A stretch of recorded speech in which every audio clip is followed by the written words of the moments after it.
Assalamualaikum warahmatullahi wabarakatuh. Innal hamdalillah nahmaduhu wa nasta'inuhu wa nastaghfiruh wa na'udzu billahi min shururi anfusina wa min sayyiati a'malina. May yahdihillahu fala mudilla lahu wa may yudlil fala hadiya lahu.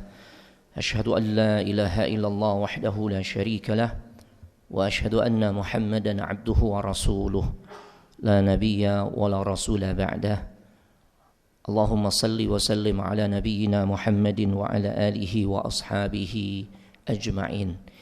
Ya ayyuhalladzina amanu ittaqullaha haqqa tuqatih wa la tamutunna illa wa antum muslimun wa ba'd. Fa inna ahsanal kalam kalamullah wa khairal huda huda Muhammadin sallallahu alaihi wa alihi wa sallam. وشر الأمور محدثاتها وكل محدثة بدعة وكل بدعة ضلالة وكل ضلالة في النار أما بعد.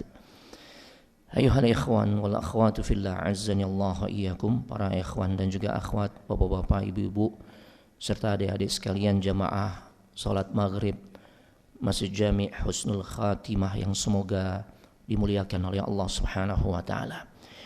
Alhamdulillah, kita sangat bersyukur kepada Allah Subhanahu wa taala di malam hari ini memasuki malam ke-26 di bulan Safar 1446 Hijriah yang juga bertepatan dengan tanggal 30 Agustus 2024 bi'aunillahi wa taufiqihi, dengan pertolongan serta taufik dari Allah Subhanahu wa taala kita semua bisa kembali dikumpulkan dalam majelis yang mulia, yaitu majelis ilmu, yang tentunya kita semua sangat berharap lewat kemuliaan majelis ini semoga menjadi salah satu sebab jalan kemuliaan buat diri kita semua.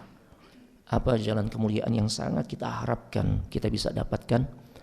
Tidak lain lewat majelis ini kita berharap menjadi salah satu sebab yang akan memudahkan langkah kita semua untuk bisa masuk ke dalam syurganya Allah Subhanahu wa ta'ala. Kita yakin dan penuh harap karena memang Nabi sallallahu alaihi wasallam pernah menjanjikan, man salaka tariqan yaltamisu fihi ilman sahalallahu lahu bihi tariqan ilal jannah. Barang siapa yang melangkahkan kaki untuk bisa hadir ke dalam majlis ilmu, maka Allah akan mudahkan jalan orang tersebut untuk bisa masuk ke dalam syurganya. Mudah-mudahan kita dapat fasilitas tersebut, Allahumma amin. Baik jemaah sekalian, semoga dimuliakan oleh Allah Subhanahu wa taala. Tema kajian kita di malam hari ini yaitu berjudul sikap seorang muslim yang baik menyikapi harta. Nah, jadi topik di kesempatan kali ini adalah bagaimana sikap seorang muslim terhadap harta. Kita semua mengetahui bahwasanya harta itu adalah sesuatu yang pastinya kita butuhkan. Ya. Tidak lain kita membutuhkan harta untuk menjalani kehidupan di dunia ini. Nah, terkadang harta itu akan mendatangkan keberkahan dari Allah Subhanahu wa taala sehingga pada akhirnya mengantarkan seorang muslim semakin bertakwa kepada Allah Subhanahu wa taala. Sebaliknya jemaah, dengan sebab harta itu juga terkadang atau bahkan seringkali membawa seorang muslim untuk semakin jauh dari Allah Subhanahu wa taala. Ya, makanya kita perlu mengetahui bagaimana sih seharusnya sikap yang benar, ya, yang kita harus tunjukkan terhadap harta ini. Ada beberapa hal yang disampaikan oleh para ulama bagaimana seharusnya sikap kita terhadap harta, sehingga mudah-mudahan harta yang Allah berikan ini benar-benar bisa membawa kebaikan yang menjadikan diri kita semakin dekat kepada Allah dan menjadi jalan kemuliaan atau salah satu jalan kemuliaan buat diri kita di dalam meraih surganya Allah Subhanahu wa taala. Yang pertama, hal penting yang terkait harta ini, yang pertama adalah kita harus paham. Para ulama menjelaskan harta sebenarnya secara zat dia tidak dicela dan juga tidak dipuji. Ya, nah, artinya apa? Yang perlu kita ketahui adalah ujian dan celaan dari harta itu sebenarnya kembali bukan kepada zat harta itu sendiri, tapi kepada pemilik harta. Bagaimana cara dia tuh mensikapi harta tersebut? Ya, makanya kita dapati di kalangan para nabi dan rasul, ada di kalangan mereka tuh yang Allah berikan kekayaan. Benar ya? Nah, ada pula yang miskin. Kita tahu di antara deretan para nabi dan rasul yang Allah berikan kekayaan seperti Nabi Sulaiman. Kemudian putranya siapa? Nabi Sulaiman tuh putranya ya, ayahandanya beliau itu kaya juga. Nabi Daud. Ini bapak dan anak, selain sebagai seorang nabi, kedua-duanya juga seorang raja, otomatis kaya jemaah. Ya Allah. Begitu juga nabi-nabi yang Allah tentukan, Allah takdirkan dalam keadaan miskin. Nabi Isa miskin jemaah. Begitu pula Nabi kita Muhammad SAW di akhir kehidupannya, beliau dalam keadaan miskin. Nah, jika sekiranya harta itu dipuji zatnya, maka tentunya Allah Subhanahu wa taala akan menjadikan seluruh para nabi itu sebagai orang yang kaya. Ya.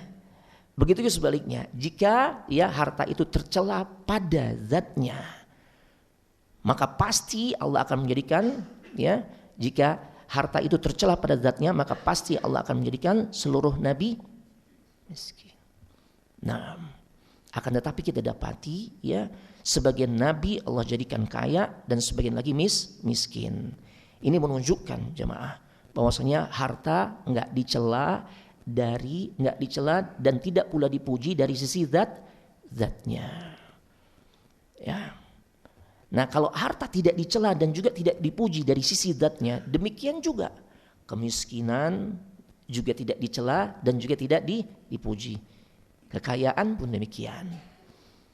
Sehingga jangan sampai nanti kita punya pemikiran, punya mindset ya, jangan sampai orang mengira miskin adalah sebuah hal yang dituntut di dalam syariat. Atau sebaliknya, miskin adalah hal yang dibenci oleh syariat. Enggak. Karena kita kembali kepada celaan dan pujian itu kembali kepada orang yang menjalani kekayaan dan juga kehidupan yang miskin tersebut. Itu cuma. Makanya kita dapati di beberapa riwayat hadis, di antaranya yang diriwayatkan oleh Al-Imam Al-Bukhari dan juga Imam Muslim. Ya, Rasul sallallahu alaihi wasallam enggak pernah tuh beliau berlindung terhadap kekayaan dan juga kemiskinan, enggak ada cuma. Akan tetapi Rasul ketika berdoa kepada Allah minta perlindungan, itu berlindung dari fitnah kekayaan dan fitnah kemiskinan. Ya. Di antaranya ada doa yang Nabi biasa baca, Allahumma inni a'udzubika minal kasali wal harami. Ya Allah, aku berlindung kepadamu ya Allah dari sifat malas. Karena malas itu ya, itu akan mengantarkan kepada keburukan jemaah. Orang enggak bisa maju kalau dia memelihara sifat malasnya. Seorang pelajar dia enggak bisa mendapatkan hasil yang maksimal dari proses belajarnya kalau dia memperturutkan sifat malas. Seorang pedagang sama, dia nggak akan bisa berhasil di dalam dunia perdagangan kalau dia memelihara sifat malas. Makanya Nabi sallallahu alaihi wasallam berlindung dari sifat malas. Yang kedua, Nabi berlindung dari kondisi yang biasa dialami oleh orang-orang yang sudah semakin sepuh, al-haram dengan hak. Apa itu? Pikun. Ya, Nabi berlindung tuh. Kadang-kala kan kita ada kekhawatiran ya Allah jangan sampai anak tua pikun gitu ya. Doa Allahumma inni a'udzubika minal kasali wal haram. Tapi bacanya yang pas ya, dengan hak, bukan dengan hak. Karena kalau dengan hak berarti hukum, lawan dari halal. Nah, ya. Kemudian wal maghram wal ma'tham. Nabi juga berlindung dari terlilit hutang. Ma'tham itu Nabi berlindung jangan sampai mudah jatuh pada perbuatan dosa. Padahal Nabi terjaga gak dari perbuatan dosa? Iya. Tapi beliau masih khawatir jatuh pada perbuatan dosa. Makanya doa ini sebenarnya jauh lebih kita butuhkan dibandingkan Nabi sallallahu alaihi wasallam. Ya.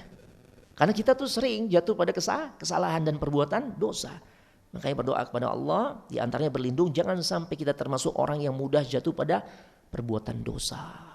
Allahumma inni a'udzubika min adzabin nar. Wahai Allah, aku berlindung kepadamu dari azab neraka. Wa fitnatin nar. Ya, dan juga ujian di dalam neraka. Wa fitnatil qabr, fitnah kubur. Kita berlindung tuh dari fitnah kubur, apalagi sampai-sampai kita nggak bisa ngejawab pertanyaan dari malaikat munkar dan nakir. Itu bentuk fitnah kubur tuh itu.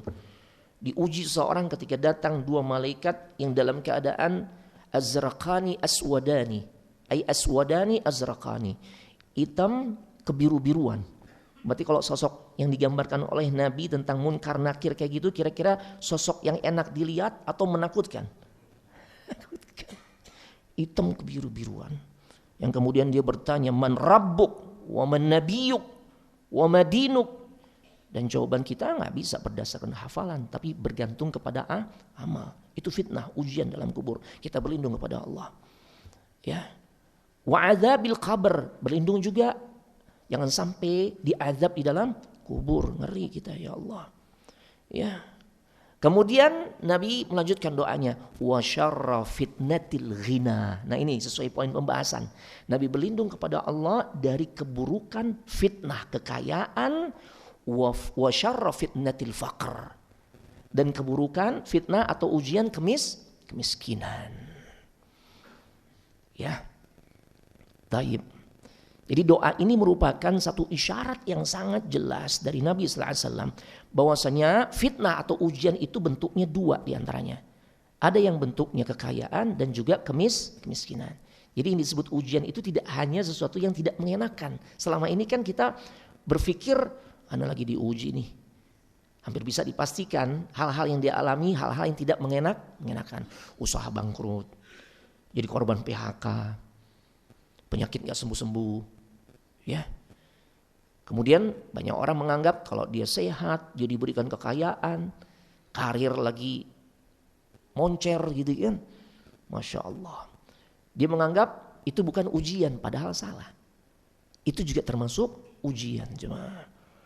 Ya. Kemudian yang kedua, ujian itu bukan hanya pada kemiskinan jemaah, tapi ternyata kekayaan juga merupakan bentuk ujian. Di dalam surah Al-Anbiya ayat 35 Allah Subhanahu wa taala berfirman, kullu nafsin dha'iqatul maut. Tiap-tiap yang berjiwa atau yang bernyawa itu pasti akan merasakan mati. Jadi banyak ayat Allah ulang-ulang nih mengingatkan kita nih pasti mati, jemaah. Ya. Ayat ini merupakan keterangan yang sangat jelas dan gamblang, kita telah divonis mati. Udah divonis jemaah. Jadi bukan calon mati. Makanya anak termasuk yang tidak setuju dengan istilah calon mati. Hati-hati, kita calon mati. Enggak. Kalau calon mati kita tahu nih lagi musim apa sekarang? Pilkada ya. Calonnya banyak gak? Banyak. Tiap provinsi, tiap kabupaten tuh pasti calonnya nggak cuma hanya satu kan, 2 atau 3. Apakah dari semua calon ya itu semuanya jadi pejabat, jadi gubernur, jadi wali kota, jadi bupati? Kan enggak. Dari 3 calon cuma 1 yang jadi, yang 2 gugur. Ya, kita bukan calon mati jemaah. Karena kalau kita dikatakan calon mati berarti ada kesempatan nggak mati, enggak. Divonis mati jemaah. Allahu Akbar. Divonis. Ya. Berarti kalau divonis tinggal eksekusi. Tinggal eksekusi. Ayatnya jelas dan berulang kali di antara surah Al-Anbiya ayat 35. Kullu nafsin dha'iqatul maut. Setiap yang bernyawa pasti mereka akan merasakan kematian, pasti mati, divonis jemaah. Ya. Makanya termasuk ibadah tuh. Ketika seseorang banyak mengingat perkara kematian. Karena orang yang sering mengingat perkara kematian itu akan menyadarkan dirinya untuk terus dia memperbaiki diri.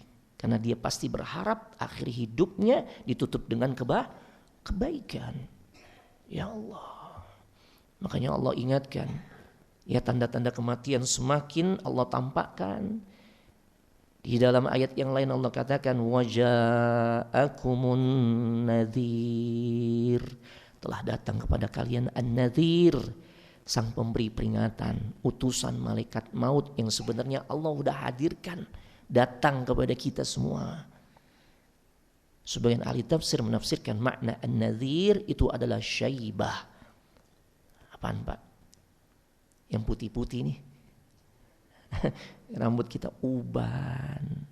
Itu salah satunya ya, makna peringatan, utusan malaikat maut yang Allah datangkan ke kita agar kita nih ingat mati. Di antaranya mulai banyak tumbuh uban. Ditambah yang lain, kesehatan yang udah gak seprima dulu. Kalau udah bangun tidur, udah mulai cari pegangan tuh. Ini duduk bersila baru berapa? Ada 10 menit, 15 menit. Kesemutannya hilangnya lama. Nah itu dia. An-nadhir. Ya Allah. Di kelanjutan ayat tersebut Allah mengatakan, kullu nafsin dha'iqatul maut wa nabluukum bisyarri wal khairi fitnah. Dan kami akan uji kalian, kata Allah, dengan keadaan buruk dan juga keadaan yang baik. Ya. Jadi ujian itu tidak hanya yang buruk-buruk jemaah. Allah tegaskan dalam ayat ini bisyarri wal khair. Dengan keburukan dan juga kebaikan. Kemiskinan ujian, kekayaan ujian. Wa ilaina turja'un, dan hanya kepada kamilah kata Allah Subhanahu wa taala, kalian semua akan dikembalikan, kita akan kembalikan kepada Allah. Ya, jadi para ahli tafsir di saat mengomentari ayat ini mereka mengatakan di antara ujian yang berupa keburukan itu ujian kemiskinan, ya, kekurangan harta, ya, sakit, al-masaib, musibah-musibah. Itu yang masuk kategori buruk. Musibah itu beragam sampai yang dianggap remeh tapi tidak mengenakan jiwa kita, hati kita, itu musibah. Di antaranya Umar ibn al-Khattab mengatakan seorang sendalnya putus. Syuf, itu musibah. Sendal putus itu musibah. Apalagi sendal hilang. Di mana hilangnya? Di masjid, ya Allah. Di masjid lah. Celingak-celinguk udah gak ada orang. Sendal udah hilang, ya Allah. Musibah jemaah. Ya. Ternyata ujian juga berupa kebaikan, di antaranya kekayaan. Kita dikasih nikmat sehat. Ya. Beragam macam fasilitas kehidupan. Itu ternyata bentuk ujian juga dari Allah Subhanahu wa taala. Dalam ayat ini para ulama tafsir mengatakan seakan-akan Allah tuh ngabarkan ke kita. Semua manusia yang hidup pasti akan mati. Ya. Semua yang kita hadapi, apakah berupa kesulitan ataupun kemudahan, kesempitan dan juga kelapangan, kemiskinan atau kekayaan, itu semua adalah ujian. Allahu Akbar. Dan kita pasti akan dimintai pertanggungjawaban oleh Allah saat kita akan kembali kepada Allah. Di saat kita kembali kepada Allah, semua akan dimintai pertanggungjawaban terkait bagaimana sikap kita ketika menghadapi ujian-ujian tersebut. Ya Allah. Makanya Umar ibn al-Khattab, ya, salah seorang sahabat yang mulia radhiyallahu taala anhu, semoga Allah meridhai dirinya. Dalam sebuah statementnya beliau mengatakan al-ghina wal faqr matiyatani la ubali ayyuhuma rakibtu wal faqra wal ghina ibtila'un minallahi ta'ala li'abdihi. Kata beliau, kekayaan ataupun kemiskinan itu dua tunggangan yang pasti akan ditunggangi salah satunya. Wala ubali, aku gak peduli yang mana tuh yang nanti Allah takdirkan untuk aku tunggangi. Apakah kendaraan dalam bentuk kekayaan, sesuatu yang bentuknya kekayaan, atau kemiskinan. Kemiskinan ataupun kekayaan itu hanya ujian dari Allah kepada hambanya. Ya, makanya pemahaman sebagian orang yang nganggap bahwasanya ujian itu hanyalah berupa kemiskinan atau hal-hal yang gak enak. Dan kekayaan bukanlah ujian, ini adalah pemahaman yang keliru jemaah. Ya, makanya Allah bantah tuh tentang anggapan tersebut. Di surah yang sering kita dengar dan ana yakin kita hafal. Dalam surah Al-Fajr ayat 15, ayat 16, ayat yang berisikan kesalahan anggapan kebanyakan manusia terkait dengan harta. فأما الإنسان إذا ما ابتلاه ربه فأكرمه ونعمه فيقول ربي أكرمن. Kata Allah Subhanahu wa taala, maka adapun manusia, sebagian manusia yang apabila Allah tuh nguji dirinya, ya, bentuk ujian yang Allah berikan adalah dengan diberikan pelimpahan kekayaan, materi, kemudahan, fasilitas hidup, kesenangan, maka banyak orang berkata, Rabbi akraman, Rabbku sedang memuliakan diriku. Makanya kadang kita suka dengar atau mungkin keluar dari lisan kita ketika orang lagi diberikan pelimpahan harta, wih, lagi diangkat derajatnya sama Allah. Suka gak dengar gitu ya? Iya kan? Kayaknya lagi diangkat ini sama Allah nih derajatnya. Apa aja yang diusahakan jadi. Ya, itu tokonya yang di Blok M berhasil, di PGC, di Cipulir, Masya Allah. Anak perusahaannya banyak, diangkat derajatnya oleh Allah. Tuh. Makanya begini Allah ceritakan kayak gitu. Kebanyakan manusia, fayaqulu Rabbi akraman. Ya, bahkan manusia mengatakan Rabbku sedang memuliakan diriku. Ketika mereka diberikan pelimpahan materi atau kekayaan dunia. Begitu sebaliknya, wa amma idza mabtalahu faqadara alaihi rizqah fayaqulu rabbi ahanan. Ya Allah, adapun bila Rabbku menguji diriku atau menguji dirinya dengan segala bentuk keterbatasan, kesulitan hidup, ya, mau diusir oleh pemilik kontrakan, jadi korban PHK, usaha gulung tikar, maka dia berkata, Rabbku sedang menghinakan diriku. Allah langsung bantah di ayat ke-17-nya. Kalla, sekali-kali tidak. Anggapan itu salah. Ya, taib. Bapak Ibu jamaah sekalian semoga dimuliakan oleh Allah Subhanahu wa taala. Nah, memang pada umumnya manusia itu cinta terhadap harta. Dan ini sifat yang manusiawi. Manusiawi jemaah. Kita sadari bahwasanya harta itu manis. Makanya Nabi tatkala mendeskripsikan tentang pesona dunia, di antaranya harta ya. Nah, itu dengan istilah manis. Padahal kita tahu rasa yang kita bisa nikmati di alam dunia ini gak cuma manis. Ada asam, kecut, pahit, hambar, apa lagi?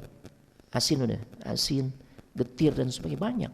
Tapi yang Nabi pilih untuk menggambarkan pesona dunia itu ternyata rasa manis. Inna dunya hulwa. Hulwa. Hulwa itu sesuatu yang manis. Sesuatu yang menarik Bapak Ibu. Ketika Imam Nawawi di dalam Syarah Sahih Muslim, ini hadis dikeluarkan oleh Imam Muslim ketika Nabi mengatakan inna dunya hulwatun khadirah. Sesungguhnya dunia itu manis dan hijau. Beliau syarah tuh. Kenapa Rasul pilih dengan ungkapan rasa manis? Ya. Untuk menggambarkan tentang pesona dunia. Kata Imam Nawawi, karena rasa manis ini rasa yang paling digemari oleh kebanyakan manusia. Mau dia anak-anak, remaja, dewasa, laki-laki, perempuan suka dengan rasa manis. Iya, apalagi anak kecil. Ya, Masya Allah. Manis jemaah, manis. Ya, sangat digemari jemaah. Sampai-sampai ternyata dari rasa yang sangat digemari ini ternyata juga memberikan dampak yang tidak baik. Dan ternyata secara ilmiah benar. Ya. Benar gak? Ketika kita udah mulai, ya Allah kok gampang capek ya. Ya Allah, tadi perasaan udah ke toilet, ini udah kebelet lagi nih pengen pipis tuh. Ya. Mata juga kayaknya suka, aduh, keremengan itu ya. Mulai cek dokter. Ternyata apa yang naik? Gula darahnya. Ini orang kalau gula darahnya sampai di angka 300, 400 apalagi di atas itu. Ini apa karena hanya sebatas sehari 2 hari dia menikmati makanan-makanan yang manis atau yang mengandung gula tinggi? Kan enggak. Itu enggak cuma sehari, 2 hari, 1 pekan, 1 bulan, enggak. Ini akumulasi tahunan jemaah. Karena enak, udah terus mati. Walaupun dampaknya tahu tuh buruk. Gimana enggak terdampak yang buruk? Tiap hari, ya, dengan sesuatu yang buruk, enggak terdampak dengan sesuatu yang buruk. Tiap hari sangat akrab dengan yang manis. Sarapan, teh, manis. Pasangannya apa? Gemblong, manis. Ya Allah, anak enggak pakai gemblong Ustaz. Pakai singkong yang dihalusin, dibikin kotak-kotak, getuk. Siramannya pakai apa? Gula manis gitu. Ya kan, makanya Masya Allah. Tuh, ini jemaah. Makanya Nabi itu cerdas jemaah. Beliau kalau kasih permisalan itu benar-benar mengena dengan hal yang beliau ilustrasikan. Dunia itu begitu. Ya Allah. Ya, membuat orang enggak sadar tiba-tiba membinasakan dirinya. Kemudian yang menarik juga ketika Nabi SAW sifati dunia dengan salah satu warna. Padahal kita tahu warna itu banyak, ada putih, ada biru, ada hitam, ada merah, ada pink dan sebagainya. Tapi Nabi pilih untuk menggambarkan pesona dunia itu dengan warna hijau. Dibahas lagi oleh Imam Nawawi. Kenapa hijau yang Nabi pilih? Karena warna ini yang paling bisa memberikan efek kenyamanan. Kita tahu dunia nggak ada satupun tuh. Apakah Allah sampaikan dalam Al-Quran ataupun dalam hadis yang Nabi sampaikan, yang dimana isinya itu di dalam Al-Quran ataupun dalam hadis yang kontennya memberikan pujian terhadap dunia, nggak ada. Dalam hadis begitu tegas, dunia tidak lebih mulia atau lebih hina dibandingkan seonggok bangkai anak kambing yang cacat, kan gitu ya. Nabi pernah sifati begitu tuh. Di sisi lain Nabi mengatakan law kanatid dunya ta'dilu indallahi janaha ba'udha ma saqa kafir syurbata ma. Sekiranya nilai dunia sama saja dengan satu sayap seekor nyamuk. Sekiranya sama nih nilainya dengan satu sayap seekor nyamuk, maka niscaya Allah enggak akan kasih walau seteguk air buat orang-orang yang enggak beriman. Cuma karena dunia itu sangat remeh, hina, maka Allah kasih gak dunia kepada orang-orang yang gak beriman, yang gak sholat atau bahkan gak beriman kepada Allah. Dikasih. Makanya deretan orang-orang terkaya dunia, orang-orang terkaya di dunia, muslim atau kafir? Kebanyakan muslim atau kafir? Kafir. Gak usah takut bilang kafir jemaah. Ya, karena dulu ada tuh ungkapan, jangan ngomong kafir. Itu keras, itu intoleran. Enggak.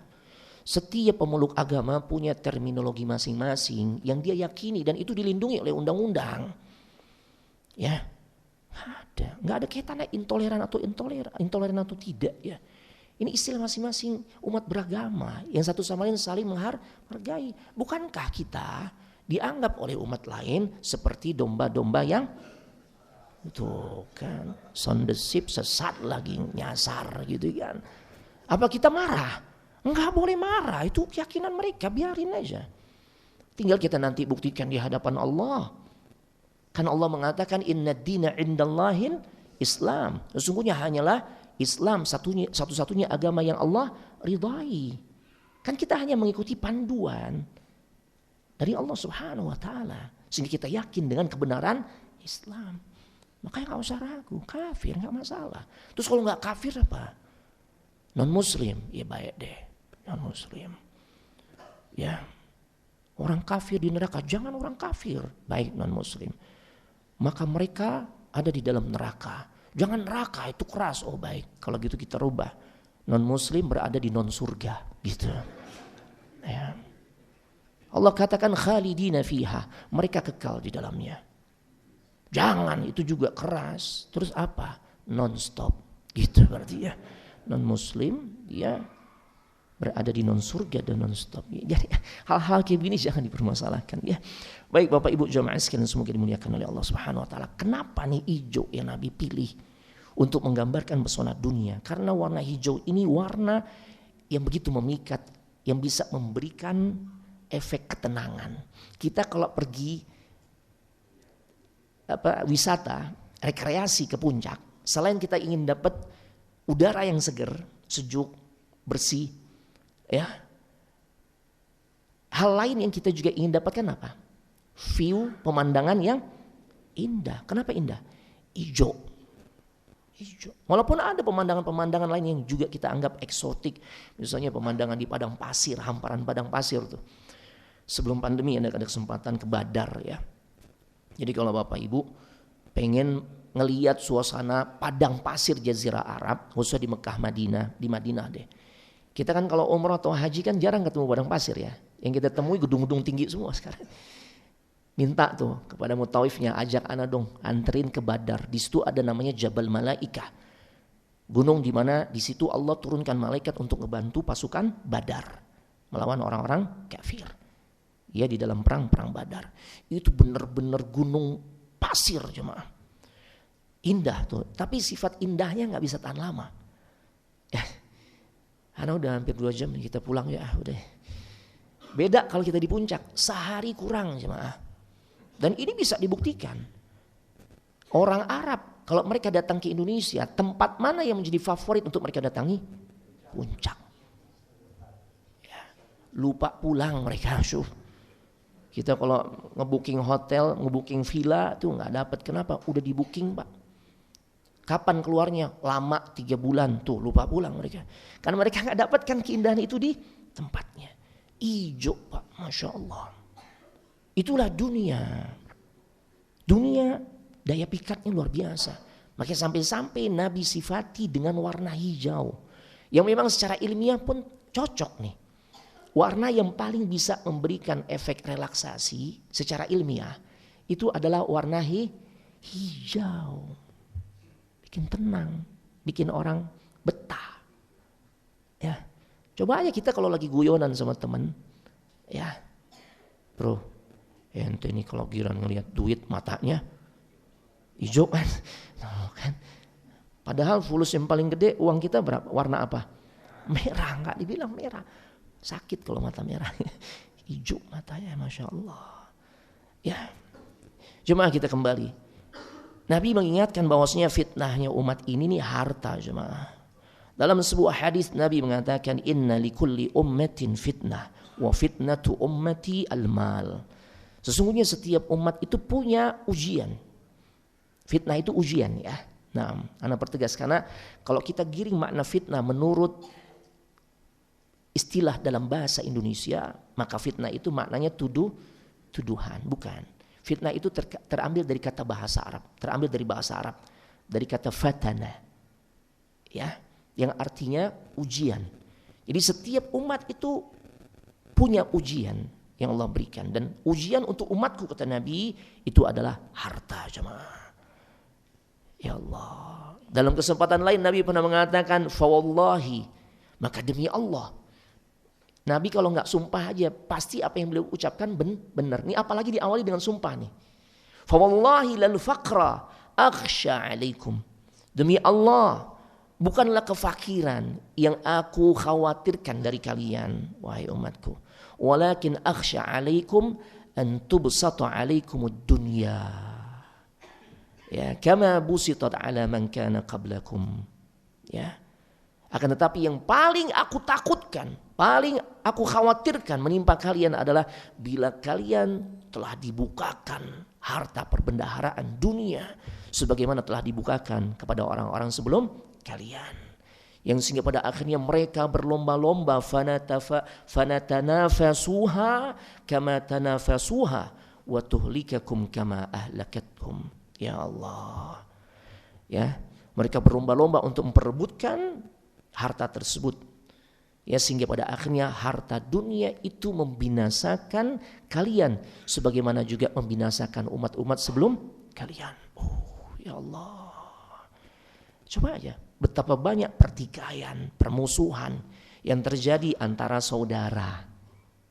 Saudara, masing-masing bawa pengacara, Pak.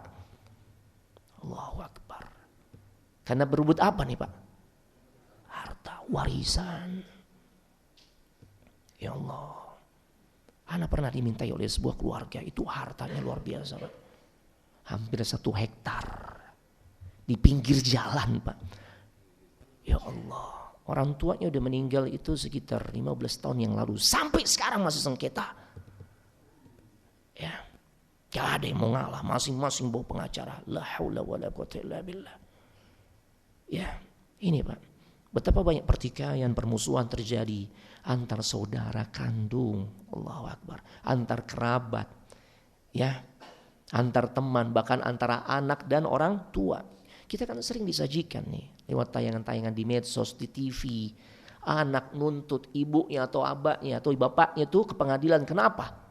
Masalah harta. Karena dia anggap tuh orang tuanya ngambil harta milik dirinya. Ini luar biasa nih, kedurhakaan yang luar biasa Pak. Ya, dulu pernah di zaman Nabi juga ada seorang anak yang dia nuntut bapaknya. Ya. Kemudian sampai berita ini ke Nabi, Nabi bawa keduanya. Ya, Nabi minta keduanya untuk menghadap dan bercerita. Nabi cross check. Ya. Diawali Nabi tanya anak tersebut.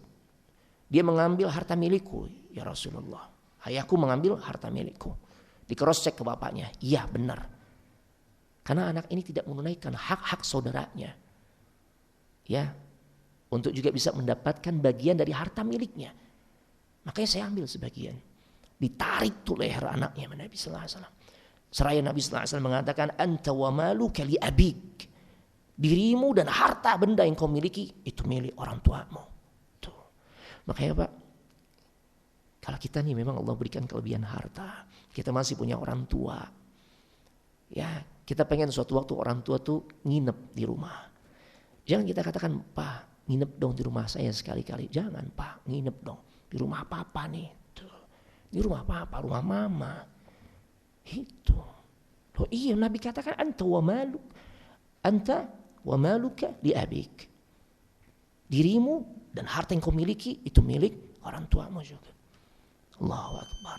Bapak Ibu jamaah sekalian semoga dimuliakan oleh Allah Subhanahu wa taala. Ya. Jadi ketahuilah bahwasanya betapa banyak tuh pertikaian dan permusuhan yang terjadi antara saudara, antar kerabat, bahkan seorang anak dan orang tua itu penyebabnya karena masalah harta. Ya Allah. Sebagaimana tadi kami sudah sebutkan, harta yang merupakan bagian dari perhiasan dunia memang manis jamaah. Makanya kita dapati fenomena-fenomena yang sangat menyedihkan. Ya, ada orang yang dulunya dia telah tinggalkan tuh pekerjaan haramnya, ya. Kemudian dia menjalani kehidupannya dengan kondisi yang berbeda, pas-pasan. Tapi seiring berjalan waktu gimana jemaah? Akhirnya terfitnah lagi dengan dunia kan? Iya, dia kembali lagi itu cari harta dengan cara-cara haram yang pernah dulu dia telah tinggalkan. Dia nggak mampu untuk bersabar. Ya. Dan ini adalah fenomena-fenomena yang tentu sangat memprihatinkan. Makanya benar kalau harta itu akan terus tetap menjadi fitnah atau ujian yang sangat besar bagi umat ini. Ya. Makanya sebagaimana telah kami juga katakan bahwasanya orang-orang itu banyak yang lulus ketika mereka diuji dengan kemiskinan. Tapi sedikit yang lulus ketika diuji dengan kekayaan. Kenapa? Karena para ulama katakan ya kecintaan seseorang terhadap harta itu sangat besar. Wa tuhibbunal mala hubban jamma. Ya, kecintaan manusia terhadap harta itu sangat luar biasa. Ya, bahkan enggak sedikit tuh di antara orang-orang yang Allah berikan harta akhirnya menjadi penyembah harta. Sebagaimana yang Nabi sallallahu alaihi wasallam pernah isyaratkan ketika beliau mengatakan ta'is abdud dinar wa abdud dirham wa abdul khamisah in u'tiya radhiya wa illam yu'ta sakhita. Ya, ta'is itu celakalah hamba-hamba dinar dirham, hamba-hamba dunia. Ya, bahkan Nabi juga katakan celaka tuh hamba pakaian, fashion. Biasanya yang sangat gandrung dengan fashion nih siapa? Ibu-ibu. Iya. Itu pakaian udah 2 lemari nggak muat jemaah. Ya Allah. Udah gitu branded semua lagi. Belum lagi tasnya jemaah. Allahu Akbar. luar biasa. Hermes, Prada, Chanel, Masya Allah. Kok apa jadi? Ya, Comi, Bulgari. Anak kalau ngisi kajian ibu-ibu suka mengatakan, Ustadz, ini tas ana Ustadz. Ini kalau anak mati jadi barang warisan nggak Ustadz? Anak tanya, Bu, emang harganya berapa Bu? Kalau dijual. Ada penasaran karena ibu itu tanya, ini kalau saya mati Ustadz, ini tas yang saya pakai jadi barang warisan nggak? Ya saya balik tanya dia, harganya kalau dijual berapa emang Bu? Gitu ya. Ternyata dia bilang, ini kalau dijual Ustadz, ini secondnya aja 250 juta, orang antri Ustadz. Emang berapa harga barunya? $125.000 Ustadz. Wih ya Allah. Dan ini limited edition dikatakan. Subhanallahil azim. Iya jemaah. Ini luar biasa. Makanya Nabi sallallahu alaihi wasallam, lihat, karena beliau adalah utusan Allah, faham ini. Ini terjadi ya di umat zaman sekarang. Orang-orang yang celaka di antaranya adalah tatkala dia menjadi hamba fashion. Tuh. Sampai-sampai mengatakan ya ta'is abdul khamisah. Tuh, khamisah ini jenis bahan pakaian yang terbaik. Sutra gitu ya. Masya Allah. Ini cuma seakan-akan Rasul itu ingin mengatakan bahwasanya ada yang orang-orang yang nanti akan benar-benar menyembah harta. Sehingga semua tindak tanduknya itu karena harta. Kecintaan, permusuhan yang dia tunjukkan dibangun di atas harta. Keharaman rela dia terobos tuh demi meraih harta. Dan orang-orang seperti ini semakin Allah perlihatkan. Ya. Dan tatkala seorang sudah mendapatkan harta, terkadang atau bahkan sering mereka jadi angkuh jemaah. Makanya Allah katakan dalam surah Al-Alaq, kalla innal insana layatgha ar-ra'ahu istaghna. Ketahuilah sesungguhnya manusia itu benar-benar melampaui batas, zalim mereka. Dia melihat dirinya telah kaya. Ya. Ini cuma mereka akhirnya enggak lolos ujian dengan sebab harta. Ya, dengan sebab harta maka muncul keangkuhan dalam diri mereka, merasa hebat, enggak butuh lagi kepada orang lain, sehingga dengan mudahnya mereka melakukan kezaliman demi kezaliman. Dengan harta yang mereka miliki, mereka bisa rubah tuh. Ya, orang yang statusnya jelas-jelas bersalah menjadi bebas dari kesalahan. Tuh. Ya. Makanya sampai ya ungkapan di zaman sekarang kan begitu ya. Udah kalau punya harta beres mau urusan gitu. Ya Allah. Bapak Ibu jamaah sekalian semoga dimuliakan oleh Allah Subhanahu wa taala. Yang terakhir ingat bahwasanya memburu harta ini sesuatu yang enggak akan pernah selesai dan enggak akan ada tujuan yang bisa dicapai kalau terus orientasinya adalah harta. Enggak akan bisa terus bisa kita capai. Makanya Nabi sallallahu alaihi wasallam pernah beliau mengatakan lau kana libni adam wadiyani min malin wa fi riwayah min zahabin. Ya, labtagha thalithan.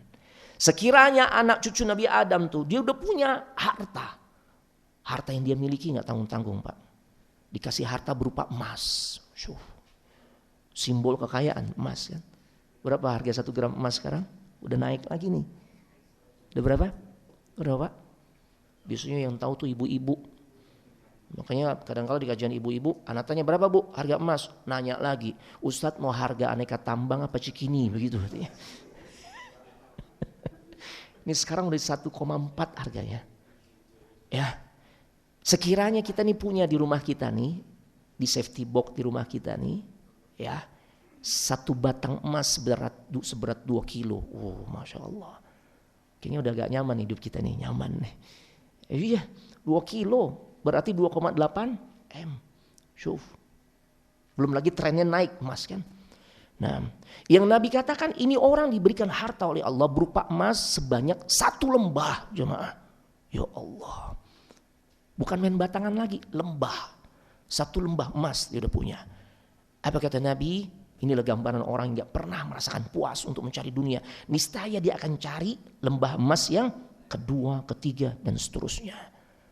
Ini orang kayak begini gak akan pernah bahagia. Karena orang yang bahagia itu adalah orang yang diberikan sifat qanaah. Itu yang Nabi minta ketika Nabi berdoa, Allahumma inni as'alukal huda wat tuqa wal afaf wal ghina. Di permintaan terakhir Nabi minta kaya. Kaya yang Nabi maksud itu adalah qanaah, kaya hati, Pak. Ya. Makanya sampai-sampai Imam Syafi'i mengatakan idza ma kunta dza qalbin qanu' anta wa malikud dunya sawa. Sekiranya engkau memiliki hati yang qanaah, merasa puas, ridho, senang dengan pemberian Allah yang Allah udah tentukan untuk dirinya. Mau banyak, mau sedikit, dia senang, dia ridho, dia rela. Maka kalau orang memiliki sifat seperti ini, dia dan raja-raja dunia itu sebenarnya sama, Pak. Raja dunia tatkala memiliki kekuasaan, memiliki pengikut, memiliki harta yang melimpah, tidak lain yang dia uber adalah kesenangan, kepuasan batin. Bahkan para ulama katakan orang yang qanaah, dia bisa lebih cepat bahagia dan benar-benar merasakan kebahagiaan dibandingkan raja di dunia. Raja Jawa. Ngapa jadi Raja Jawa? Ya, Masya Allah. Ya. Nah, ini luar biasa Bapak Ibu. Sifat qanaah. Ya, karena kalau nggak dikasih sifat qanaah, capek gitu Bapak Ibu. Ya, kita punya obsesi yang nggak pernah tuh bisa kita raih. Untuk meraih dunia, karena kita diberikan keterbatasan dari sisi kemampuan, keterbatasan dari sisi kemampuan, keterbatasan dari sisi umur, banyak keterbatasan. Ya Allah, jemaah, ya Bapak Ibu jemaah sekalian semoga dimuliakan oleh Allah Subhanahu Wa Taala. Tinggal berapa menit lagi, berapa detik? 1 menit, ya. Baik, kita bersiap untuk sholat isya. Ya mudah-mudahan manfaat apa yang Anda sampaikan. Anda mohon maaf sekiranya banyak khilaf dan tentu kita mohon ampun kepada Allah. Dan mudah-mudahan Allah Subhanahu Wa Taala berikan kita sifat qanaah. Ya, karena dengan sifat qanaah ini ya orang akan merasakan kebahagiaan. Mau Allah kasih, Allah takdirkan untuk dirinya bagian rizki yang banyak ataupun sedikit, orang yang qanaah maka dia akan bahagia jemaah. Ya, kuncinya adalah qanaah.